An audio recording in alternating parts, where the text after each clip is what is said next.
All about Hussein here from FightHype.com, and I'm here with one of the coolest mans on the street, Dean Whyte with them shades on. Dean, we're here in London. How are you, sir? I've not seen you for a while. I'm good, you know. I'm just here working. I come to check out the media workout. Watch Devin in there. Looks good, looks strong. Looks quite big for the weight. But I'm sure he's not fighting yet. No. But I'm saying he still looks big for the weight. I heard he might go up anyway. Speaking to someone in there, they said that. But yeah, he's a great talent, and I'm sure we're going to see wonderful things from him in the future. Good signing for Eddie, to be honest, because I remember he was with the Mayweathers for a long time, and they went with the money, man, and the traction, man, and the big time. You know what I mean, Carl? You can't get any bigger than obviously DAZN and Sky and Eddie and the other English viewers you got over here, because England is where the boxing is, man. You know what I mean? You could be with Warren and Top Rank and those kind of things, but he's done well. I spoke to Eddie, asked Eddie the same question. Can Devin Haney be that superstar that Eddie Hearn was looking for? Eddie Hearn was always looking for that American superstar. Do you reckon Devin Haney's got everything, the personality, the boxing IQ, everything that comes with it? Do you know what? Only time will tell. But what happens is, in America, you know, you got Americans, they're brash, they're kind of cocky. He has all of that, you know what I mean? And he goes in the ring and lives it up. He does the damage in the ring. So it's a good combination so far. Only time will tell that what the true truth is about Devin Haney. But listen, he's calling out Lomo, he's calling out the big names. He wants to fight these tough guys and prove that he's the best. So only time will tell. But Lomo is stepped up to the plate many times and been smoking a lot of people. So, you know, if he goes up there and smokes Lomo, then we're gonna have, you know, we're gonna have nothing to say. We're gonna have to say he's right up there, if not one of the best. For me, though, I'm still gonna have Bud Crawford right at the top personally, ahead of Lomo. That's just me. I prefer him. You know what I mean? That's him, the pound for pound. But you know, listen, he has got a great career. Only 20. He's got it all to do and see. How mature is he for a 20-year-old? It seems like he does. He seems. But you know, when your whole career and your life has been boxing. You grew up in this sport, because I think he started early. Yeah. So he's grew up in this, so he's comfortable in it. So you know. It's one of those, and you get Americans who are like that, because Adrian Broner was like that when he came on the scene. But only thing, Adrian Broner didn't live up to his potential. He done good, but he didn't live up to his potential, because when he fought any of the elite guys, he always lost, and that's a fact. The record books will say that. He's still a fundamental fighter, but what happened is when he stepped up, he always lost. So I hope that Devin Haney doesn't follow the footsteps, gets into girls and cars and the other distractions in the sports too early. And what's happening now is Adrian Broner's concentrating more on money, making a lot of noise, getting the big fights, but not completing the job and winning. And then, you know, and that's what he seems like he's gone on to. But what a hell of a fighter he was when he came explosive, knocking everyone out. Let's see what Haney's got. Haney seems a little bit more classy, not so brash, and I'm hoping he'll go all the way. How much does it help having somebody like his father around him? Listen, it's the best thing. You know, like a lot of family. If you're really close with family members, it's always the best. If they're close and they're going to guide you and give you unconditional love and support. You know what I mean? Sometimes if you get in with people and they don't have your best interests at heart, then you know you could come unstuck and get stuck with a contract what you don't want to be in, and they're only in it for the money. So you know, he's got his dad and he's been there from day one, and you know, when I'm speaking to the dad, you know, it's a nice relationship. I see the warmth and the passion and the compassion from the father, so it's nice. I like their combination. Dean, I know you can't really talk much about the situation with your brother, but you know, is there anything that the fight fans are going to hear? Because there's been a lot of waiting around. A lot of fight fans want to know what's next for Dillian Whyte. Do you know what? Like you said, I can't really talk too much about it. But listen, I'm sure we'll hear something soon, and I'll leave it there. I'm sure he'll be the first to let you guys know, or Eddie will be the first to let you guys know when there's any news. You know.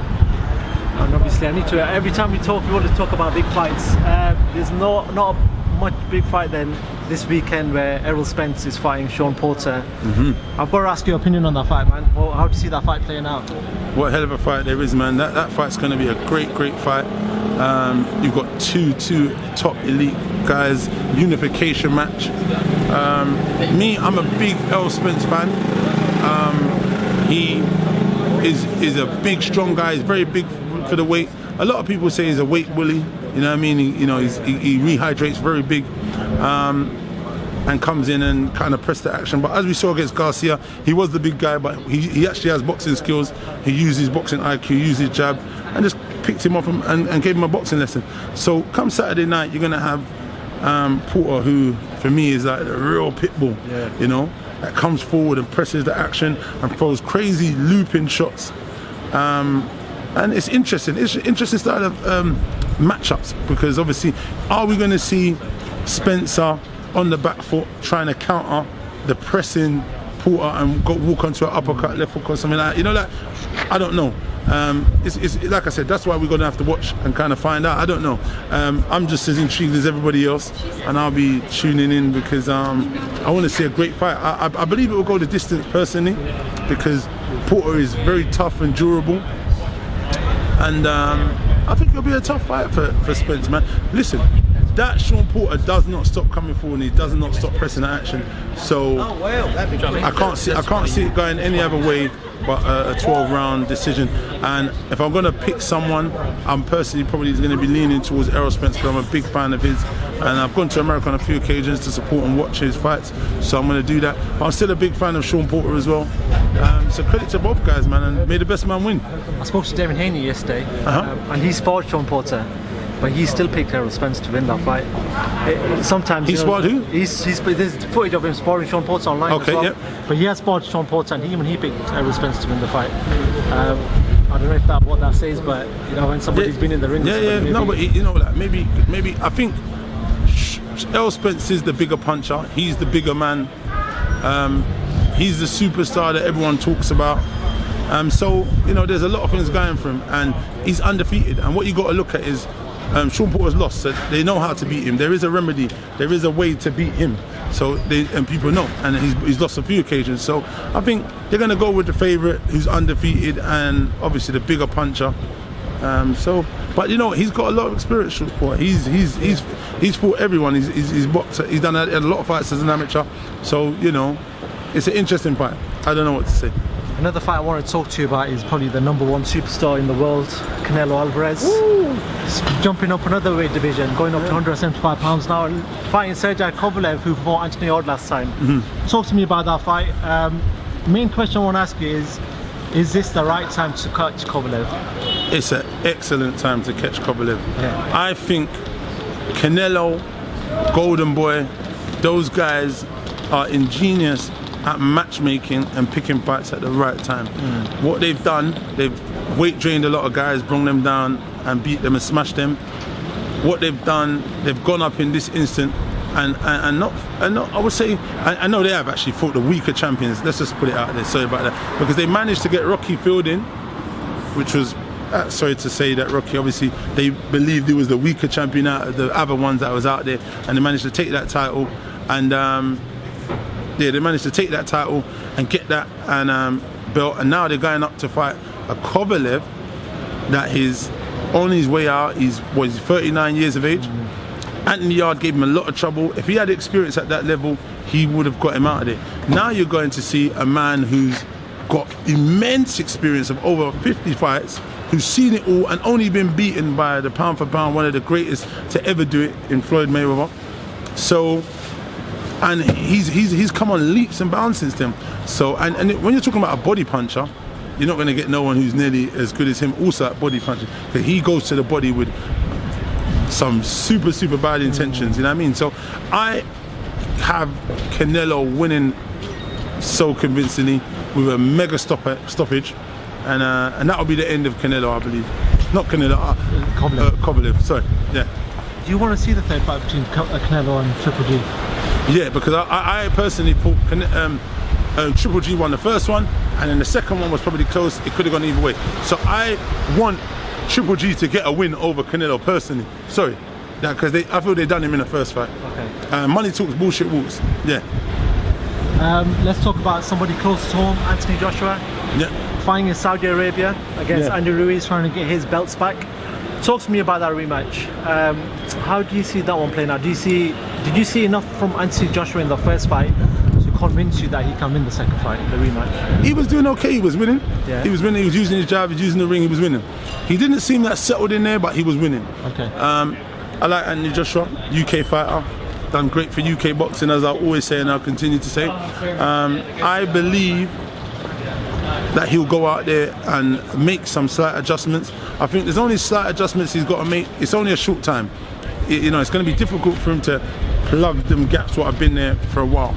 But I think if he makes slight adjustments, maybe box as he boxed against Parker, keep it simple, keep it basic, use your jab, hold the phone, keep your chin tucked in a little bit, try and go out there and box. Andy Ruiz is going to come out very, very sharp, explosive. He's going to be better than he was in the fight in June the 1st. And he's a champion now. So he's going to come out with a champion's mentality, champion spirit.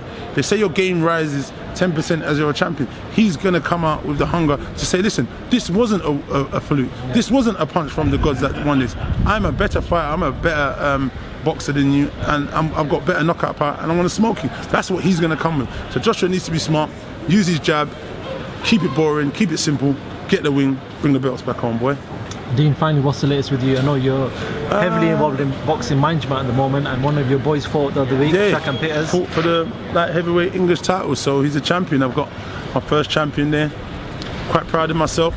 You know, when I started talking about him, a lot of people were like, who's Shaq and Peters? No one didn't know much about him, and people may be confused if I'm even in boxing management or what I'm doing as an advisor and as a manager. So now it's good that I've been rewarded. My hard work has been rewarded, trying having faith in Shakan and him going out there and deliver. It was a hard fight, he won. So next is he needs to go back to the drawing board. There's a few things he needs to make adjustments with, and to come back, and he should be boxing in November sometime on a Warren Bill again. So that should be on BT Sports. So I'm happy with that. I've got a few more signings, just kind of going through the little systems with little negotiation period, and hopefully they'll be out there soon as well. So I'm just always working, always working, trying to plug myself in. You got to be busy and get about and mingle with the right people and shake the right hands. Every event. You know it is. Like I said, this is the field I'm in. I'm in the boxing game. So you got to be in these crowds and be around these events to meet the right people and shake the right hands. You know what I mean? So yeah, I've got some other plans and things are going good. So I'm working. I'm just trying to build a nice team of fighters where I can get them plugged in and put them on and try and guide them and nurture them as best as I can. You know what I mean? Because when you got fighters, they're like your family, like your kids.